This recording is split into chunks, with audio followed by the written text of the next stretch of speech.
Hi everybody, welcome to another episode of Kelz. Just something I'm going to chat about today is I've had a lot of people come in to visit me lately and the issue of opiate use and cannabis. So that's a little bit of what we're going to talk about. I'm sure everybody's heard my story over and over. It gets a little tiring, I'm sure, with my Crohn's. I don't know if all of you know that obviously my body was also addicted to opiates. I was on them for 25 years. I started in 1990 when I became very ill with a ruptured appendix, which ended up causing my Crohn's and ended up causing years of opiate use after surgeries. And of course, your body needed that medication. Anyone who met me would never have known the wealth of narcotics that I was taking every day just to be able to get by.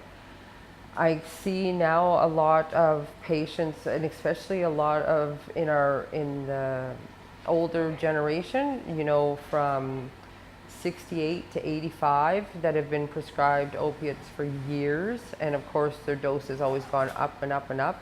And now with the epidemic, of the opiate use, and with what had gone on with OxyContin, and doctors are now cutting these patients off their medications in tenfold time. Some of these patients are going through such terrible withdrawal. Their family members are so concerned. They're in bed, they're sick, they're not wanting to be here anymore. It's not something that you can just stop, and to be on these drugs for 20 plus years and then have your doctor say, sorry, I'm not prescribing anymore, so you need to come off these. And they're taking them down at such high doses that these people aren't even comfortable to have any quality of life. So, here at Kelz, come talk to us, because we can help set up a plan for you that you can come off these opiates comfortably and never go back. It's, we get to a point where, are we using the opiates for pain relief or control, or are we using them because now our body needs them so much? I can tell you that over 25 years of use of them, I was using a long-acting oxy morning and night, sometimes upwards of 20 to 30 morphine during the day. I was wearing a fentanyl patch. 5 months I was off all those medications. I didn't have one withdrawal symptom. The only thing I was talking about is I felt for about 2 months after was kind of, my head had a little bit of a fog, which some days was a little irritating, but I continued on with the cannabis use, and it lifted one day, and that's it. I've never looked back.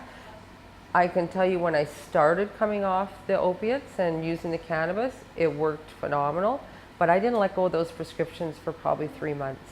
I was scared. I had used those medications for so long, and like any of you, I was scared to let them go, because it gave me enough where I could work and be involved with my kids and my grandchildren's lives. But I knew I didn't want to be on them anymore. But it was like, what if this cannabis stops working, or what if I don't get enough relief? And so I kept getting my prescriptions until I realized it wasn't something I needed anymore.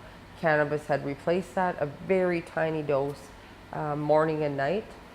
I have my quality of life back, and those medications that I had gotten, I took to my pharmacy, had them destroyed, when I realized I didn't longer have to hold on to them. But I understand a person's, desire to, like, I better keep this just in case.